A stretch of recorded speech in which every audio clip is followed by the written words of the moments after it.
Guys, I quit. Whoa. Jordan. Hey. Not this podcast, but I have quit many things in life, and I think all of us have. It's not something that's easy to do. It's not something that's easy to talk about, but sometimes quitting brings the best success stories of our lives, and that's what we want to talk about today. Hear, hear. Nice. We're glad you're not quitting, Jordan. There's no other Jordan in the world. If you would have quit, I don't think I could handle Jon by myself. No way. I'm not intellectually capable of doing that. So thank you for staying. I think it's quite more the like opposite, in fact. Toddler level of tolerating me. Right? Oh. We're just getting started on this podcast, and we have a lot more episodes to go. We have a lot more we want to talk about. So we are not quitting. But I do think it's a cool topic. And because, quitting has this weird kind of persona about it. They kind of go like, oh, you're giving up, you're surrendering. But guess what? Surrendering into something new is sometimes exactly what you need to be doing. Especially now where more people are stopping and asking, should I be quitting what I'm doing? Should I stop on this path that I'm on? Even one that they've thought their whole lives was going to be their only one. Doctors are thinking of not being doctors anymore. We are at one of those weirdest points of our lifetime, for sure, where the future is here, but we really don't know what it looks like. But if we invest a little bit of time, we can kind of peek around the corner, kind of go, things are changing. We can't put the toothpaste back in the tube. What does it mean for us in the future? And all three of us here have. Go ahead, Jordan. No, go ahead. I'll go. I thought the early 90s were weird. This is definitely the weirdest chapter so far. Yeah, all three of us here have quit something at some point in our life, and we've become better people because of it. So let's talk about it. I want to talk about when I decided to make a complete career change in my life and quit my current path of life to do something different, and what's come of it since then. And as we kind of talked about in the last podcast, I was on a very traditional path in life. Go to college, get married, have children, work a job until you retire, and then enjoy retirement. And that is what I was told I was supposed to do, right? That's what everyone around me was doing. That was what my parents had kind of imprinted into my brain. And at some point throughout that process, I just had to sit down and reflect and ask myself, is this really what I want to be doing? And I think a lot of people out there are feeling that same way right now, whether it's in their career or, anything else in life where they're unhappy with the current path they're on. And ultimately it came down to, what are my long-term goals, right? What do I want to accomplish long-term? And for me, it wasn't giving 40 hours, 50, 60 hours of my week every single week to a big corporate company. Instead, I was like, I want to have time to do whatever I want to do, right? And not saying this is the right path for everyone, but for me, I was not happy in my situation of going into an office every single day from 9 to 5. And so I took a leap and I decided to go all in on creating content. I sold everything I owned, and my wife and I started traveling the world. And that came with its own difficulties and challenges. But after making the tough decision to leave my job and have zero income, it really helped me grow as a person, because I had to, it was fight or flight. I had to make it work. There was no other option. I didn't want to go back to the corporate world. And so for me, my personal story of quitting was really a story of freedom. It was breaking free from the chains of what I felt I was trapped in a corporate world and starting my own business in content creation. And again, it took a long time, 3-4 years, until I was able to make it my full-time career. But looking back, it's the best decision I've ever made. Jordan, a lot of people might be thinking similarly, that they want to chase a dream, and like this might be the best time in their whole lives to do that. But I think a lot of folks might hear us talking about this and might think, oh, well, maybe they had some financial backing so they could take a risk like that. You mentioned you were literally in like fight or flight, sink or swim kind of mode. Did you have some big financial backing that you were just going to be able to fall back on, or were you literally doing a leap of faith? I wish I would have known you two at that point, because I could have just called you and said, "Hey, you have some extra dollars laying around?" I said, "Yeah, I got Jeff's number right here." I charge a lot of interest. It's almost predatory lending over here. Jeff, the loan shark Randall, payday loan Randall over here. Yeah. So, and I think this is very relevant because a lot of people are in the same situation. It's the golden handcuffs. You have to give up your full-time income in order to chase, starting your own business or chase that career. So for me, I knew that I had to make up, while I was building my career, building my own business, I had to make up that income. So I literally went out in the summer and I did door-to-door sales. I knocked on people's doors. I was selling pest control. And it was the worst summers. I did 3 summers of it, worst summers of my life. But I also made enough money to sustain our family while I was building the other side of the business. And so I think for a lot of people, they think that, everything's going to be better when I quit my job. But what you have to be prepared for is to really sacrifice and grind to those first couple years in order to get to the point where you have that freedom and you make up the income that you were making at your job before. Jordan, you mentioned, I think we've all had these thoughts of, I want to try something new. And it's a lot easier when it's just you, but you had a wife, and once you have a wife or kids, responsibilities change. Like, I don't know if I could have done what you did while married. Like walk me through that conversation. Was Chloe supportive? Did she know that you kind of had this itch to do this? Yeah, and I wouldn't actually recommend doing exactly what I did, because most men have a 9 to 5, right? But you also have those hours after you get off of work to start building something. You have the hours before work to start building something. And so I get people coming to me all the time and saying, "Hey, I want to start my own business." The best way to do that is to work on your business outside of your work hours. And yes, you're going to suffer. You're going to be working late. You're going to be working early. But that's a small price to pay in order to have the other side of it, which is the freedom that you're looking for. So I actually discourage people from quitting their job right away. I always tell people, "Hey, what are you doing after work from your 5 to 9? Of course, you want to be spending time with your family, but there are seasons, right? There's seasons where you have to grind, you have to work extra in order to get to the level where you have the time off to spend with your family." Does that make sense? Yeah, no, totally. And and from the get, was Chloe supportive? Like, was Chloe kind of like, "Are you sure you want to do this?" Or was she like, "Hey, Jordan, I trust you"? I feel like I got really lucky in that sense. I've always been a crazy dreamer, and Chloe is very supportive in my wild ideas and visions and dreams. And I think that's an important decision to make when you're choosing a partner, right? Somebody that believes in you. It makes everything a lot easier. So I got lucky, and she blindly followed me for better or for worse. And, she said, "I trust you. I trust your instincts and your gut," and which made it a whole lot easier. I love it, man. Well, it's neat to see what a decision to quit something can bring, because I've been watching your journey for the last 2 years, and I know that was already 3 years into it. Like, I know you've been at this for a while, but it's neat to see what you're creating, not just for yourself and for your business, but also for your family. It's inspiring. Yeah, appreciate that. And both of you have had similar experiences of quitting something. And, in the moment, it was probably a really hard decision.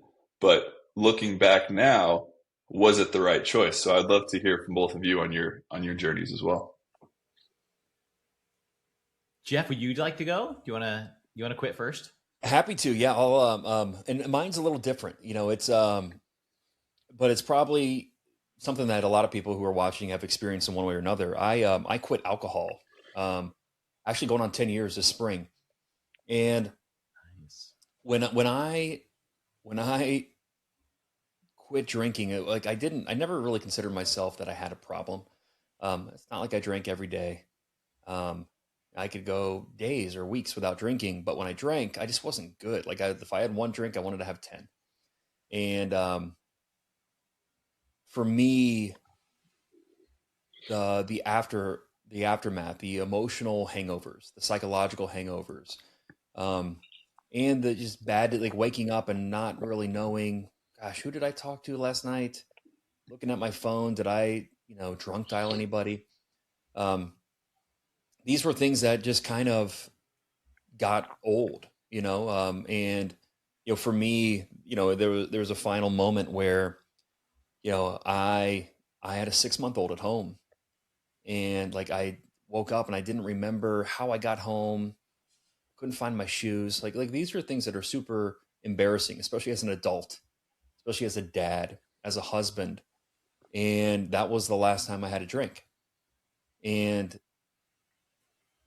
when this happened, in my mind, I'm like, God, I'm just gonna take a break. I'm gonna have to white knuckle it. Like I'm gonna have to white knuckle not having a drink. Like how am I gonna do Thanksgiving? How am I gonna do New Year's Eve or um, somebody's celebration, or how am I gonna go to work dinners? I was always taking clients out to dinner. Like how am I gonna do this? And I mean, if you go to a room, if you go to get support and recovery, it's day by day. You just every day you commit to, hey, I'm not going to have a drink. And what happened for me when I quit drinking was every day, every week, every month that went by, I got more clarity on kind of who I was. I kind of felt like I was 17 again. I kind of felt like I was the truest version of myself. And things naturally kind of transition from I'm going to white knuckle this and get through it and not drink to I have zero desire to drink again, because what's on the other side of it for me, again, this isn't for everybody, but what was on the other side of it for me was um, just a life full of much more honesty, much more clarity, um, more genuine relationships, less shame. Um, so it was something that in my mind I didn't I didn't know I needed to quit until the moment it hit me. And choosing to quit alcohol for me was one of the best decisions. I kind of want to say I was ever forced to make, because I feel like I had to make a choice. Um, and it was in retrospect, these last 10 years have been some of the best 10 years of my life, obviously, because I've been a dad. My oldest is 10 years old. Um, Also, the wild experience with Beast Games. But I think with quitting, sometimes for me, when I restrict things out of my life or I remove things, it creates the space for something else to come in. So, I think quitting alcohol allowed me to prepare my vessel to receive something else. And, that means a more meaningful relationship with my family. That means more opportunities with work.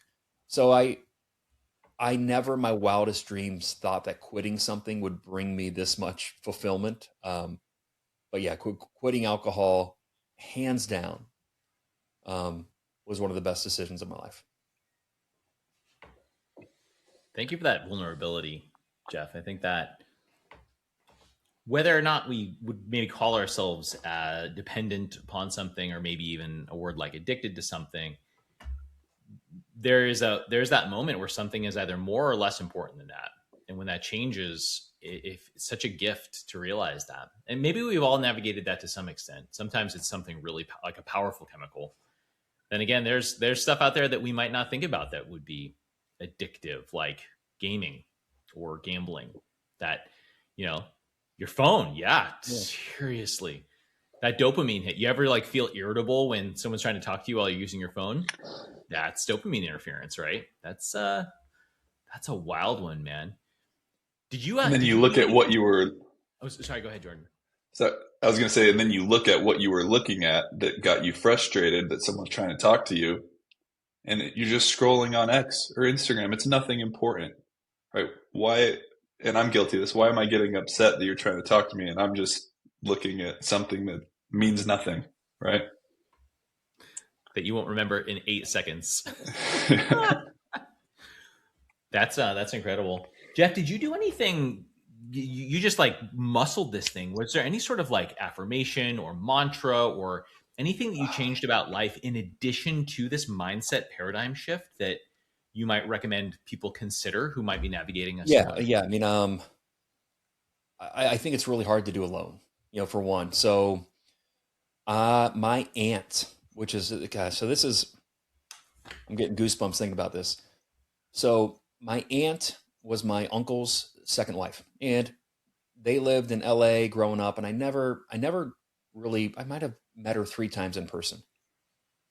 I got connected to her because I heard she was sober for 40 years, and she became my sponsor, someone who I talked to every day.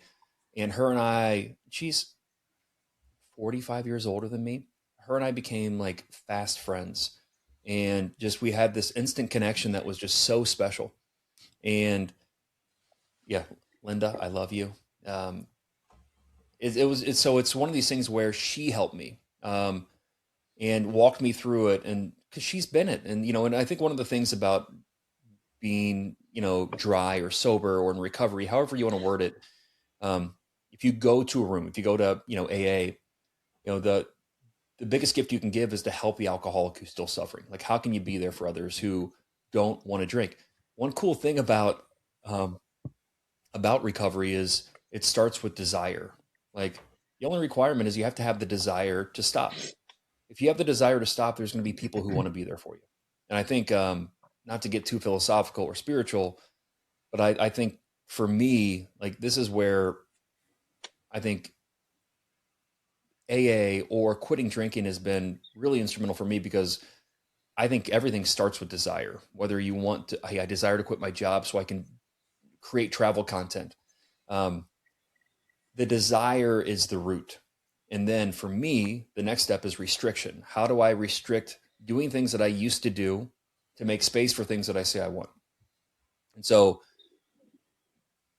not only is my life materially better from not drinking, it showed me a path to create space for the things I want in my life.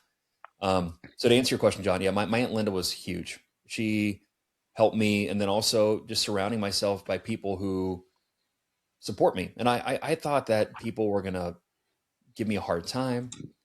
I thought people who I worked with who, would be drinking at dinner would give me a hard time. It was the opposite.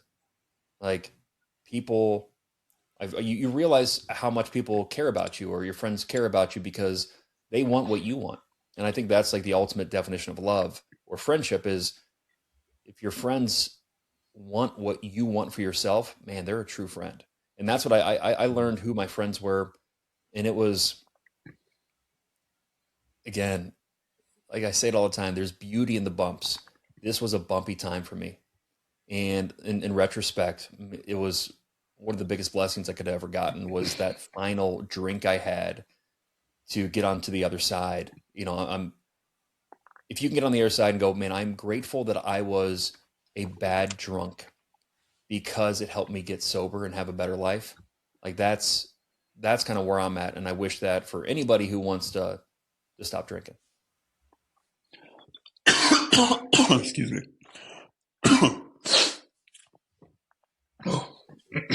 Sorry about that.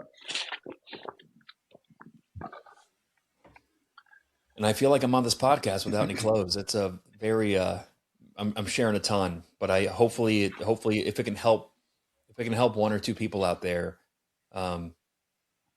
choose to restrict something from their life that it's not bringing them joy or happiness or peace, especially as a dad. And I hope it's helpful. Well, Jeff, I hope that you only feel like you don't have clothes on, because I don't think the servers could handle the traffic if you were. It's a very different podcast, but so good. Maybe next week, folks. Who knows? You have to tune in. Exactly. We would definitely get a lot of clicks if we all came here naked. Emotionally naked. Yes, emotionally naked. Well, Jeff, I think that was super profound and appreciate the vulnerability there. I did want to ask one question in regards to, I think this is super relevant right now with the stress adding up for dads specifically of being the providers of the family, and so many men turning to things like alcohol, drugs, for, a sense of relief from that. And so after making the decision to quit, what is something that has been helpful for you when you are at a work dinner and everyone's drinking, or you get really stressed out? What's something that you've found is helpful to navigate staying sober in those situations? Um, it's been a while since I've had the desire to drink. And so, I mean, it took 6, 12, 18, 24 months. Like, and I can't remember the last time I've had it, but like initially early on was having a plan, like I'm going to go to this work dinner. I'm going to order, a soda water with a lime. Cause a lot of it is stuff that I'm thinking. Like I'm thinking, are people going to think differently of me? Are people going to think X, Y, and Z? So it's more to manage my emotions. But nowadays, like again, I don't judge anybody for drink. I just wasn't a good drinker. Most people are good. They can figure it out. So now it's like I just love going and ordering non-alcoholic whatever. I used to be ashamed to order non-alcoholic beer. I could care less now, because I like that I'm able to be present and I'm able to remember these conversations.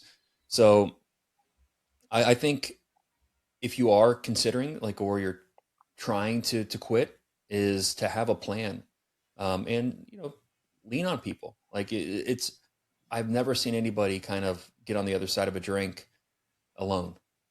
And so it's leaning on people who want to help you.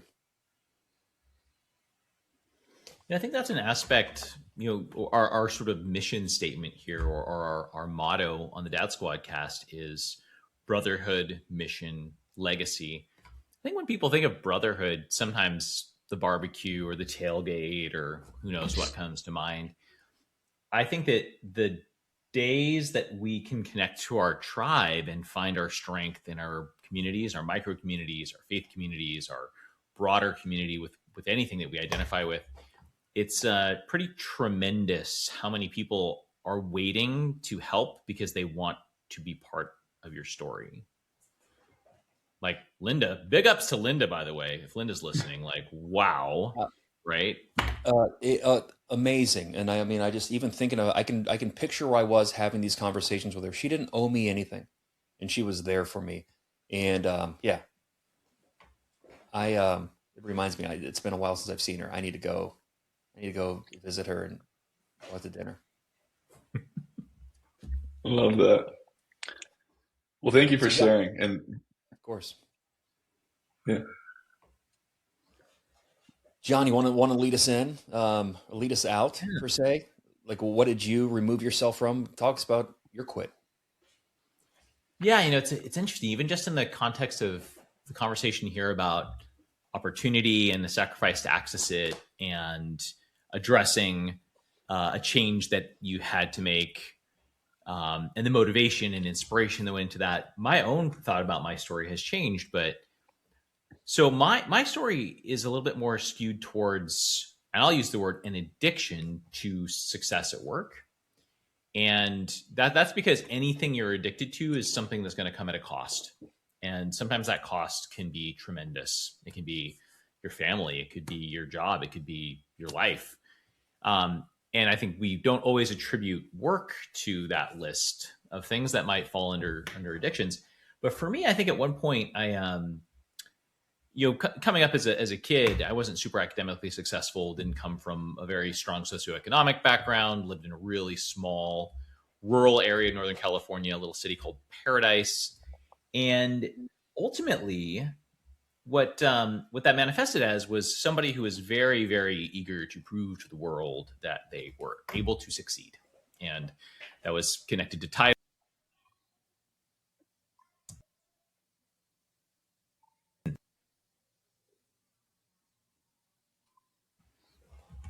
Interesting. That was a strange mute right there. And that was connected to title, that was connected to money, and all the things that you usually would associate somebody who's trying to be the Wolf of Wall Street on some level.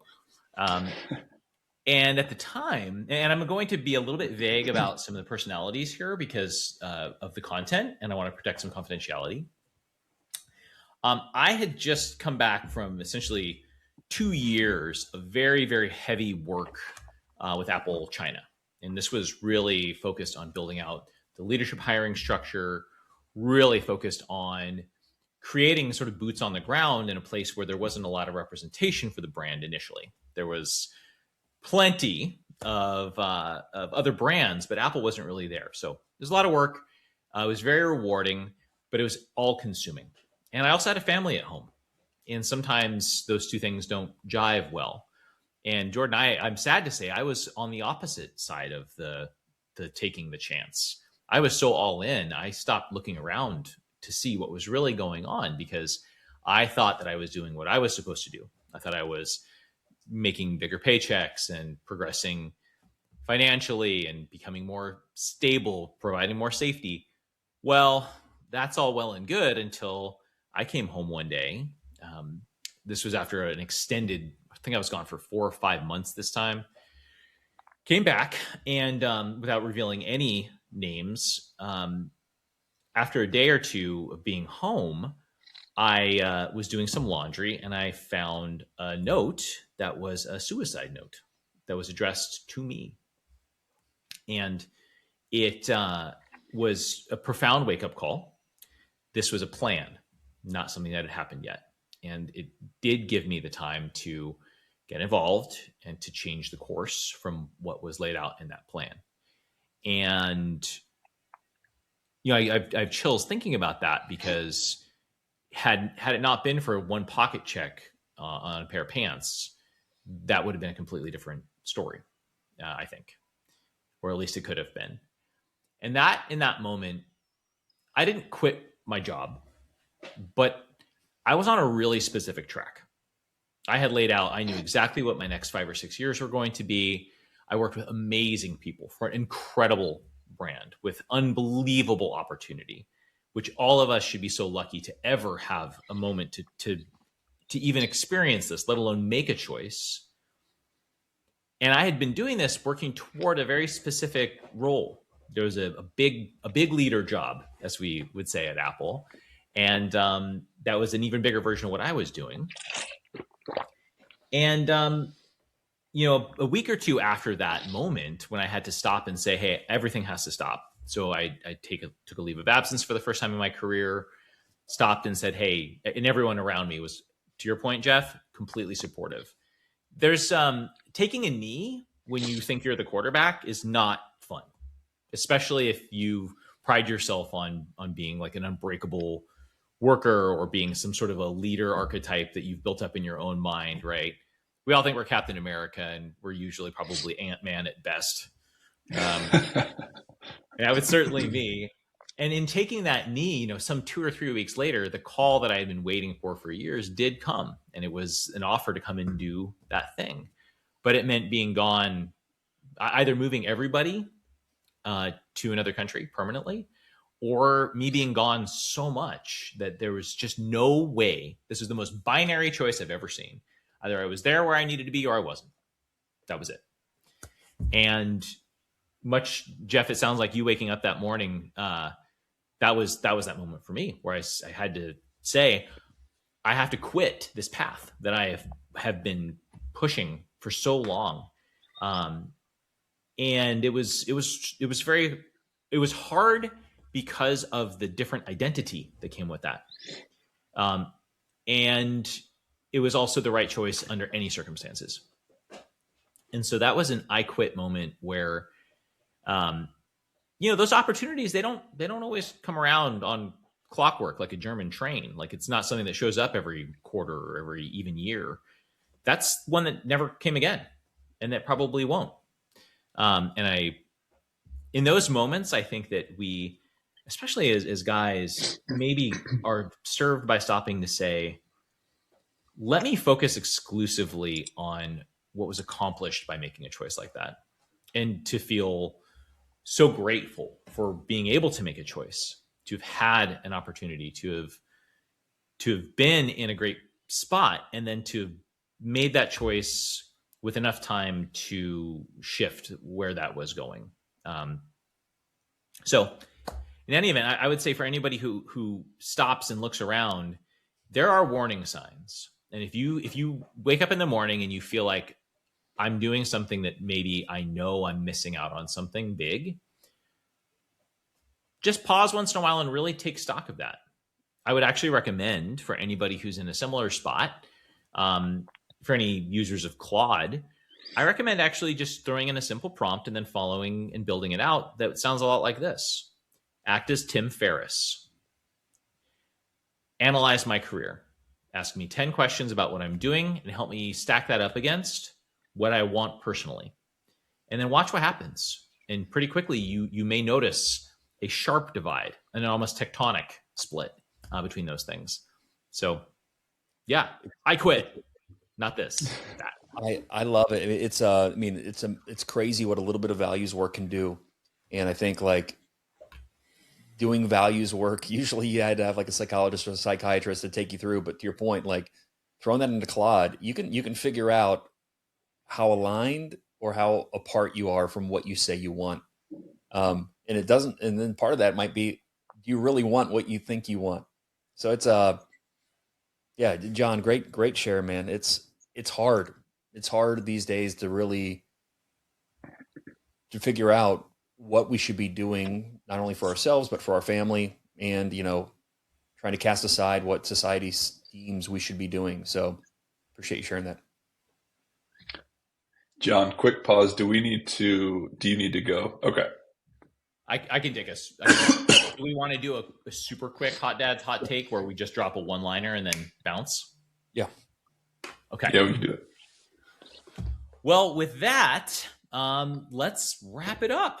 We're going to jump on our Hot Dad's hot takes, and then we're going to say goodbye until the next episode. I'll go first, and it has a lot to do. It has everything to do with that story that I just had the privilege to share here. And that's my hot take is this. Watch out for the sunk cost fallacy. It's more true now than ever that just because you have been doing something doesn't mean you have to keep doing it. And I can't quit is the grown-up version of my friends are watching. I love it. And I'm gonna parlay that. My hot take is quitting isn't the absence of commitment. It's the beginning of it. There's really kind of weird connotations on quitting that you're giving up, you're surrendering. But I think for me, quitting alcohol created the space for something that I didn't even know I was missing. And so I think figuring out your values and creating the space for things that you want sometimes requires you to quit something you've been doing for a long time. Love that. And I'm going to kind of feed off of both of what, I'm sorry, let me start that over. Love that. And I'm going to feed off of what both of you said. My hot take is it's okay to question everything in your life. Why are you on the current path you're on? Why are you doing what you're doing? Is it bringing you joy? If it's not, it's okay to pivot. It's okay to change. It's okay to switch up everything in your life to bring more joy and to live a more fulfilled life. More joy, more fulfillment, and it all starts with stopping. Thank you all for joining us for yet another episode of the DadSquadCast. We'll see you in the next episode.